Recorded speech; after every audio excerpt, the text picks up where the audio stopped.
Assalamualaikum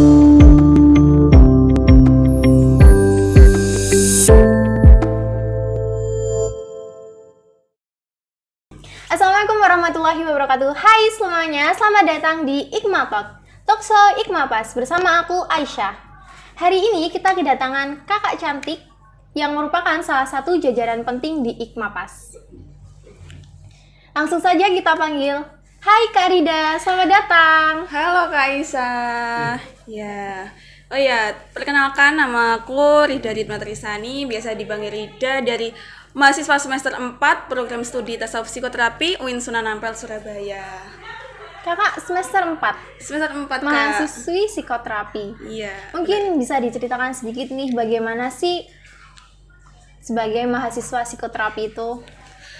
Iya, seperti mahasiswa pada umumnya ya, apalagi kita sudah memasuki semester 4, di mana masa-masa hektiknya ya. Iya, Apalagi banget. sekarang aku banyak tugas lapangan, kayak ke mengedukasi teman-teman dari sekolah dasar, ke dinas sosial, dan ke masyarakat gitu Kak. Tadi kan kakak mengedukasi di banyak tempat nih. Mungkin bisa di-share apa sih edukasi seperti apa yang biasanya dilakukan?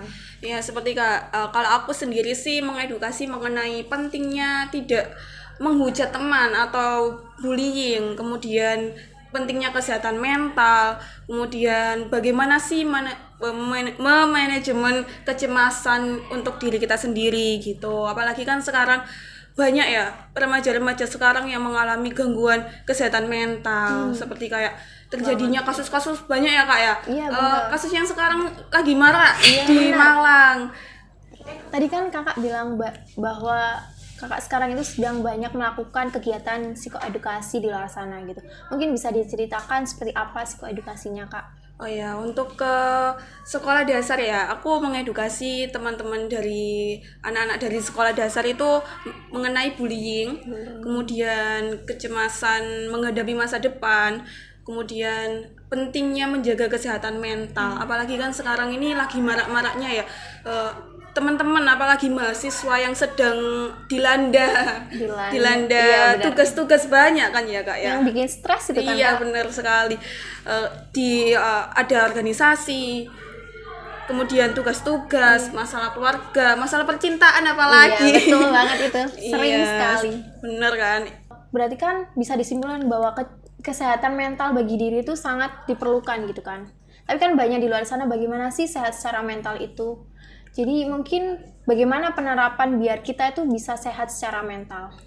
Iya, sebelum melanjutkan ke situ ya, kita sebagai seseorang yang sadar mengenai kesehatan mental, kita itu harus peka terhadap teman dan lingkungan kita. Seperti kayak teman kita membutuhkan kita.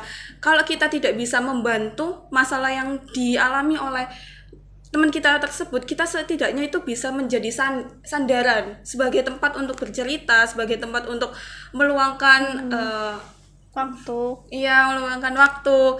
Jadi ya setidaknya kalau kita tidak bisa itu ya kita harus menjadi pendengar yang baik gitu. Karena terkadang orang itu nggak butuh minta saran gitu, tapi butuh didengarkan Benar saja. sekali itu Kak.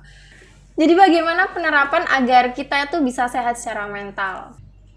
Oh ya, salah satunya kita bisa menggunakan teknik butterfly hug. Kakak tahu nggak teknik butterfly hug itu gimana? Belum pernah dengar sih Kak, itu bagaimana? Nah, butterfly hug itu merupakan salah satu metode terapi dengan menerapkan sugesti pada diri kita sendiri. Itu bisa dilakukan secara individu. Tapi tetap tempatnya itu harus yang sunyi, yang sepi, dan yang tenang. Kita bisa melakukan, silangkan kedua tangan kalian gini. Tempelkan di dada, kemudian pejamkan mata kalian, ambil nafas dari hidung dan keluarkan perlahan dari mulut. Itu dilakukan berapa kali pernapasan sampai diri kita tenang? Sampai benar-benar nafas kalian tuh relax gitu. Kemudian lakukan gerakan menepuk gini. Jadi habis gini terus gini. Ya nggak apa-apa gini juga nggak apa-apa, senyaman mungkin. Bisa kalian gini, bisa kayak memeluk diri kalian sendiri gitu. Nah, sambil memeluk diri sendiri gini sambil mengafirmasi hal-hal positif seperti kayak aku ini hebat, aku kuat, aku bisa. aku keren kayak gitu, apakah afirmasi positif terhadap diri kalian sendiri gitu. Jadi itu bisa mensugesti diri dan membawa aura positif dalam diri. Bener. Terkait tadi kesehatan mental, seberapa penting sih Kak kesehatan mental itu? Kan kadang orang itu kayak sakit itu kan menurut mereka itu cuma fisik gitu. Tetapi kan sakit secara mental itu kan ada kan. Nah, sehat secara mental itu seberapa penting gitu? Iya, kalau sehat secara mental itu sangat penting. Kalau mental kita tidak sehat, maka otomatis badan kita juga tidak akan sehat. Kenapa seperti itu Kak? Kok Iya, bisa? karena kita ya, misal kita kepikiran ada apa ya, kepikiran masalah tugas, kita selalu mikirin banget tugas itu gimana gak selesai-selesai, kan akhirnya kita ada langsung dinotis oleh tubuh kita bahwa kita itu kayak pusing Iya. atau mual ya, Benar, sakit benar. perut atau gimana. Nah itu sebenarnya yang paling penting. Kalau kita tidak sehat mental, maka otomatis fisik kita juga tidak akan sehat. Bahkan ada yang bilang bahwa saat mental itu mempengaruhi sekitar kurang lebih 60 atau 70% dalam tubuh. Benar. Baru benar. itu sisanya fisik. Iya. Jadi kesehatan fisik dan kesehatan mental itu saling berhubungan. Benar sekali. Kita terlalu asik nih Kak bahas tentang kesehatan mental sampai lupa kita membahas tentang Ikmapas. Ya. Kakak kan merupakan jajaran penting di Ikmapas kan. Itu bagian apa kalau boleh tahu? Aku di bendahara Ikmapasnya. Di periode Ini ya. bendahara umum. Bendahara umum Kak ya. Awalnya Kakak bergabung dengan Ikmapas itu bagaimana? Awalnya itu kan aku di SMA aku dulu itu nggak ada yang ke UINSA, jadi aku angkatan pertama yang ke UINSA. Wow. Jadi kan bingung ya, gak ada Iya, kenalan, gak ada relasi gitu yang ada di Surabaya gitu. Terus itu di grup maba aku ada kayak pamflet gitu, ada ormada-ormada, akhirnya aku CP ya, CP Ormada Ikmapas itu tadi. CP akhirnya masuk gabunglah itu aku di Ikmapas gitu kan. Gitu. Jadi karena nggak ada temen yang sedaerah Iya, ya, jadi kan kayak mau kemana ini gitu. bingung. Jadi Gitu. ikut aja lah. Iya. Oke. Terus berbicara tentang Ikmapas lagi nih, suka dukanya ikut Ikmapas itu seperti apa? Seru sih kalau Ikmapas juga menurutku itu adalah rumah. Rumah. Itu ya, rumah yang bukan berbentuk bangunan. Asik. Jadi di dalamnya tuh nyaman sekali. Iya, benar. Tentram. Iya. Di Surabaya tanpa Ikmapas itu bukan apa-apa bagiku. Iya benar banget sih Kak, karena Iya. nggak kenal siapa-siapa kan, nggak. Iya. Ya. Apalagi kan proker-proker Ikmapas yang tahun ini ya pada di tahun ini. Wah, Hebat keren-keren banget sih ya. itu, memang. Bener. Iya, apalagi kayak main, terus itu kita kayak karena di Ikmapas itu persaudaraannya itu sangat kental.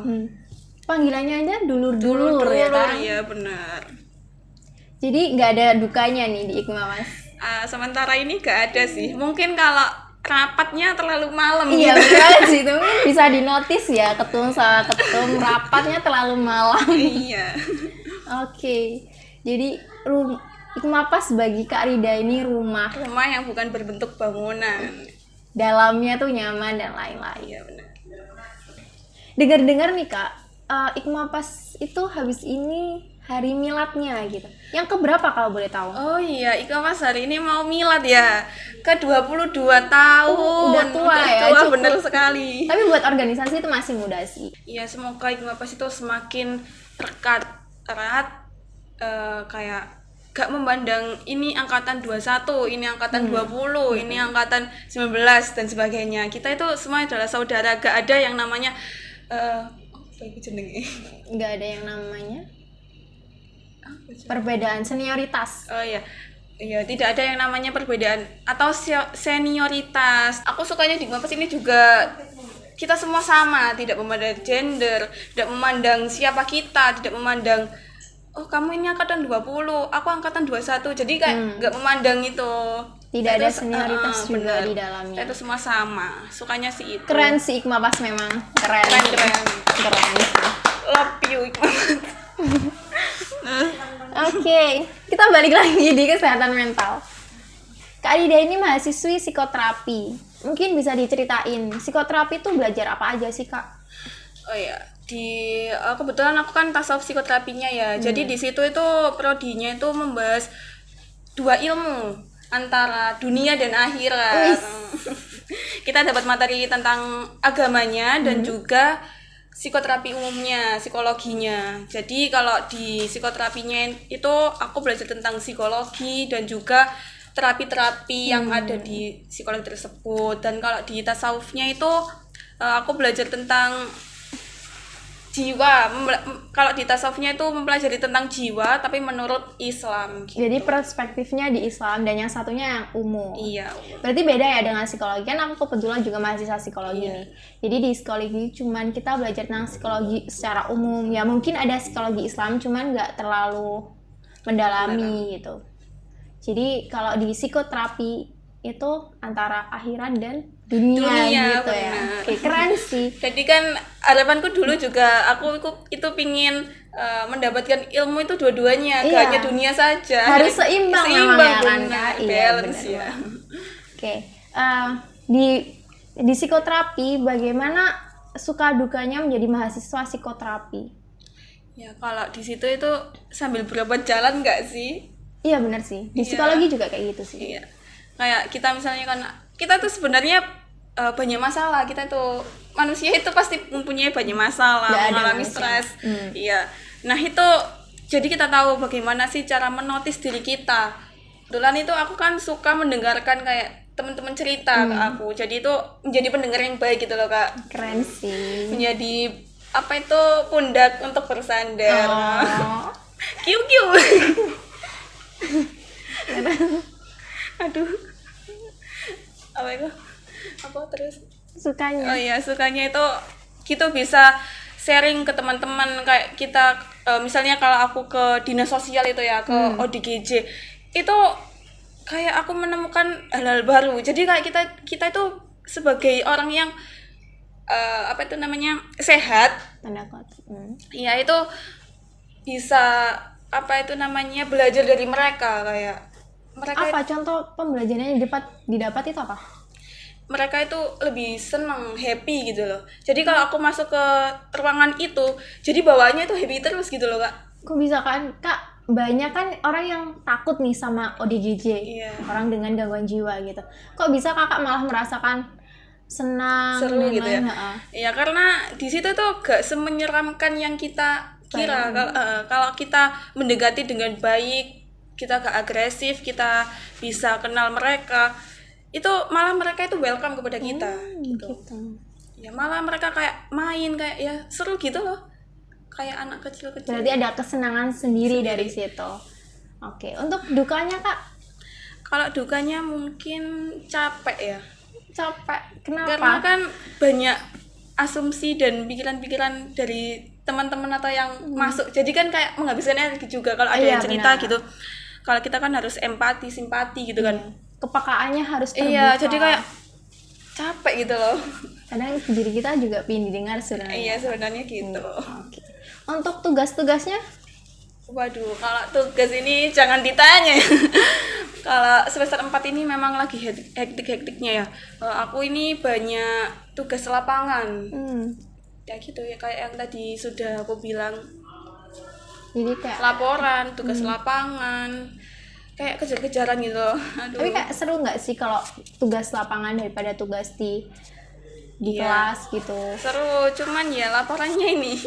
Bener sih, gimana? Oke. Ya. Kan tadi banyak nih tugas lapangan. Mungkin apa hal-hal yang didapat dari setelah melalui banyak tugas lapangan gitu. Selain tadi yang ODGJ, mungkin dari anak-anak atau apa hal yang didapat dari situ? Kita banyak pembelajaran. Kalau ternyata itu memang yang baik-baik saja, yang kelihatan baik-baik saja, itu ternyata tidak baik-baik saja. Kenapa seperti itu, Kak? Karena kita itu di dunia ini sebenarnya kita itu adalah panggung sandiwara. Kok bisa ya? Iya, karena kita itu harus memiliki topeng. Apalagi kalau kita kan jadi konselor itu ya, kita itu harus memiliki topeng yang banyak gitu. Kalau kita ketemu sama anak kecil, kita harus seperti mereka. Iya, betul. Kalau kita di kelas kita harus sebagai mahasiswa, kalau kita di rumah sebagai anak atau sebagai apa itu ya. Nah kalau kita di lingkungan masyarakat itu kita harus seperti mereka. Jadi kayak menentukan ya jadi kita itu harus kayak apa ya, nggak boleh menunjukkan kesedihan kita. Sebenarnya kalau sedih itu boleh, nangis itu boleh, wajar aja. Cuman ya kita harus tahu porsinya dan tahu tempatnya gitu. Berarti topeng itu sebenarnya, topeng dalam artian yang tadi itu sebenarnya diperlukan nggak dalam kehidupan kita? Kalau kita sebagai konselor itu memang diperlukan. Kalau misalnya kita mau menemui klien, kan kita gak mungkin kalau kita bad mood atau capek atau apa gitu, gak mungkin kan wajah kita kayak apa? Murung, bad Murung, mood. ya bad mood. Kita kan harus ikut Betul. tersenyum. Nah, untuk kalau di kehidupan sehari-hari ya kita sebenarnya kalau untuk sedih itu wajar, gak memandang gender kayak gender. Iya, kayak laki-laki tuh nggak apa-apa sebenarnya menangis. Iya benar. Kan biasanya kayak stigma masyarakat itu Iya. gini. Laki-laki kuat. Laki-laki kok nangis sih, cengeng gitu, bla bla bla gitu ya. Kayak cewek, bla bla bla. Iya, sebenarnya itu nggak apa-apa. Itu adalah sebuah emosi. Kalau makin dipendam, maka itu akan menimbulkan penyakit-penyakit baru, penyakit penyakit mental. Itu juga bisa menyakiti fisik kalian gitu. Sebenarnya laki-laki itu juga nggak apa-apa nangis. Laki-laki itu sebenarnya perlu banget, kayak problema laki-laki itu sepertinya itu lebih banyak gitu. Karena mereka malu tadi ya. Iya, karena mereka stigma. kayak mau cerita itu, alah kok Iya. diejek. Iya, nanti halah laki-laki kok gak kuat gitu toh kayak gitu kan ya. Tapi padahal itu nggak usah kayak gitu ya, karena sejatinya laki-laki juga manusia kan. Manusia butuh didengar, butuh diperhatikan. Benar. Jadi kalau teman-teman mau sharing atau mau cerita-cerita itu boleh banget. Jangan malu juga ke psikolog atau profesor ahli, karena itu bukanlah aib guys. Kita itu memang butuh terkadang. Iya, kita itu memang butuh untuk didengarkan. Tidak hanya untuk, kita itu sebenarnya tidak butuh untuk dibantu menyelesaikan, cuma butuh didengarkan aja. Kadang juga butuh dikuatkan. Oke. Tadi kembali lagi Kak ke persoalan yang tugas lapangan tadi. Apa aja sih pembelajaran yang Kakak dapat gitu? Tadi tuh aku sempat nih ada informasi kalau Kakak itu melakukan tugas lapangan di SD. Nah, itu bagaimana tuh ceritanya? Kayak seru banget gitu. Oh ya, kebetulan aku di situ itu mengedukasi di sebuah SD di Pacet, Mojokerto ya. Nah, itu aku menjalani tugas ini 1 bulan. Ini masih minggu pertama, jadi minggu depan ini mau lagi. Nah, itu aku menerapkan mengedukasi anak-anak di desa mengenai bullying. Kemudian pentingnya pendidikan, karena kan mayoritas kalau di desa itu kurang mengenai pendidikan. Kayak mereka di sana ya, di tempat yang aku tuju di Pacet itu memang kayak lebih pernikahan dini gitu loh. Berarti pandangannya masih kuno ya, bisa dikatakan seperti itu. Iya, di situ itu kayak kurang mengenai pendidikan, jadi kayak pernikahan dini, habis sekolah, kadang itu setelah SD itu putus sekolah gitu, ada yang kayak gitu. Jadi kita itu mengedukasi mengenai pentingnya pendidikan, bullying, dan juga bahaya gadget. Apalagi sekarang anak-anak SD itu ya, yang aku kultur shock banget ya waktu kesana itu, anak SD itu sekarang pikirannya itu sudah ke hal dewasa. Bener. Mereka itu melihat hal yang sebelumnya belum boleh yang 18 plus ke atas gitu. Aku kayak bahaya sih. Iya, rek temenan rek. Kau apa aja bahkan aku sih ngangkat mereka. Iya. Jadi ya untuk teman-teman yang memiliki adik ya terutama, atau tetangga atau siapapun yang kalian kenal, itu minta tolong ya, setidaknya kalian tuh mengedukasi mereka mengenai bahayanya gadget, atau kalian bisa bilang ke orang tua ya bahwa bahaya banget. Kayak misalnya game itu sekarang juga ada pornografinya gitu, secara kita tidak sadar ya. Gitu, kayak ada ya game, ada ya salah satu game gitu, pakaian hero-nya itu kayak ada yang pakai cuman begini doang gitu loh. Kan itu termasuk juga pornografi kan. Tuh. aku kayak kaget banget, loh masih SD kan Iya ya kayak kan masih SD, masih umur berapa sih SD itu, belum menuju 12, remaja, iya, masih bener. anak-anak. Kayak kelas 1 itu sudah tahu kayak gitu. Wow, kayak Oke, miris kita bahas sekali. satu-satu. Tadi kan ada bullying, terus abis itu yang kedua ada Bahaya pernikahan gadget, dini, iya. sama bahayanya gadget kita. Untuk bullying, bagaimana sih kita bisa mencegah adanya bullying atau mengedukasi bullying itu? Ya kita itu bisa menerapkan kayak jangan takut untuk apa itu sini? Apa? Jangan takut untuk speak up. Berbicara. Iya benar. Jadi kalau misalnya kita kena bully atau gimana, bullying itu gak selalu tentang kayak kekerasan fisik kan ya. Bisa dengan perkataan atau tindakan-tindakan yang tidak baik gitu ya. Jadi kita itu jangan takut untuk speak up, bicara ke, kalau di sekolah mungkin itu laporkan ke kepala sekolah, ke guru atau ke orang tua. Kalau di lingkungan mahasiswa kita bisa, kalau gak berani langsung bilang ke yang lebih kayak tinggi jajarannya, itu bisa ke temen, bisa cerita ke temen dulu. Teman. Iya, kita bilang, atau kayak misalnya kalau anak SD ya kita suruh bilang kayak, kamu ngapain kayak gini, tindakan kamu ini bener nggak sih gitu. Dan juga ya yang utama itu jangan takut untuk speak up sih Kak.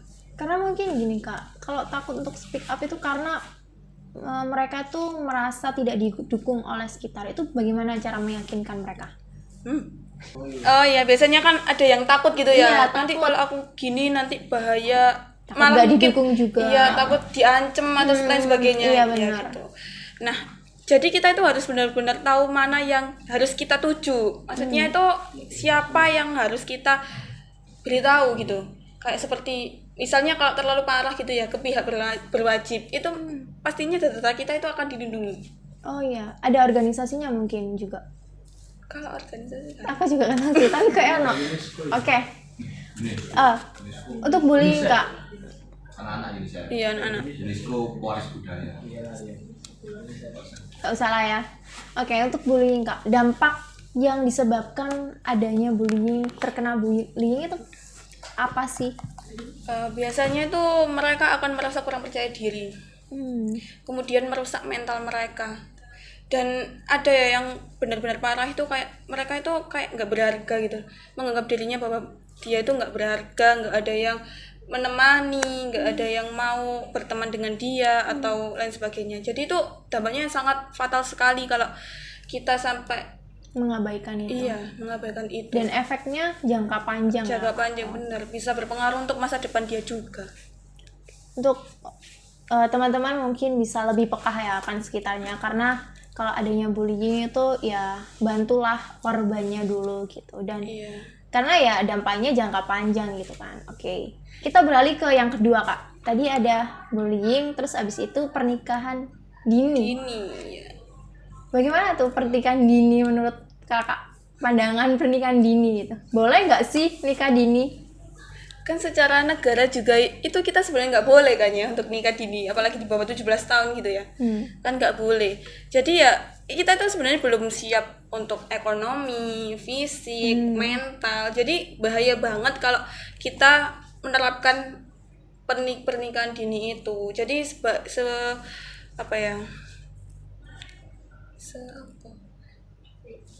sebisa mungkin untuk sebisa mungkin untuk menghindari dan mengedukasi orang-orang sekitar mengenai bahayanya pernikahan dini gitu. Emang apa bahayanya pernikahan dini?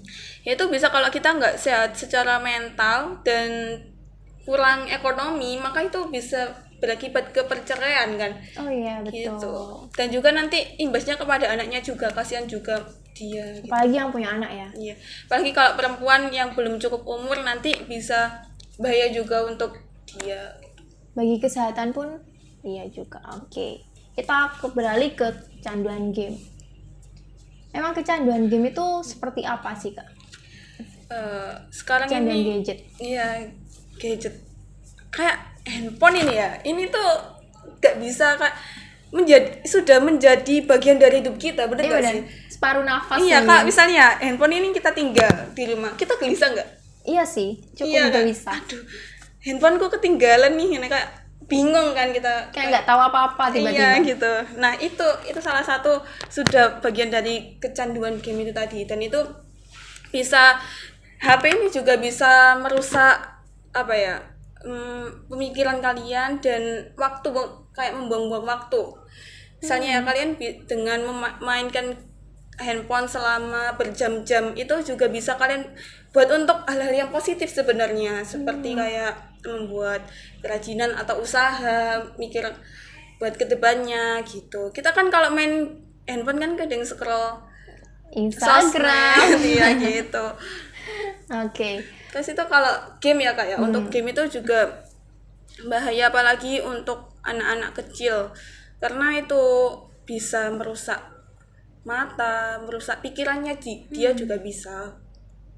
Bagaimana sih kalau kita nih punya adik kecil atau tetangga yang anaknya masih kecil, bagaimana caranya kita itu agar bisa mengawasi penggunaan gadget itu? Sebenarnya ini dari orang tua sih. Orang tua. Kalau biasanya kan orang tua zaman sekarang gitu ya, itu kalau anaknya nangis langsung diberi HP kan, ini Iya, aku benar. melon gitu. Biar gak tantrum. Iya benar, biar gak tantrum. Sebenarnya itu kurang tepat. Oh ya, bagaimana sih caranya kita itu agar bisa mengawasi anak agar tidak kecanduan gadget?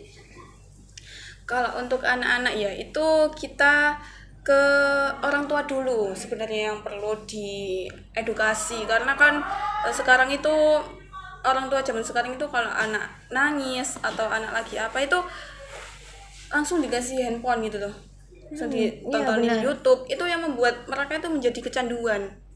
Kalau mau makan dikasih handphone, kalau mau tidur dikasih handphone gitu. Itu yang membuat mereka kecanduan dan sulit untuk pikirannya itu berkembang gitu.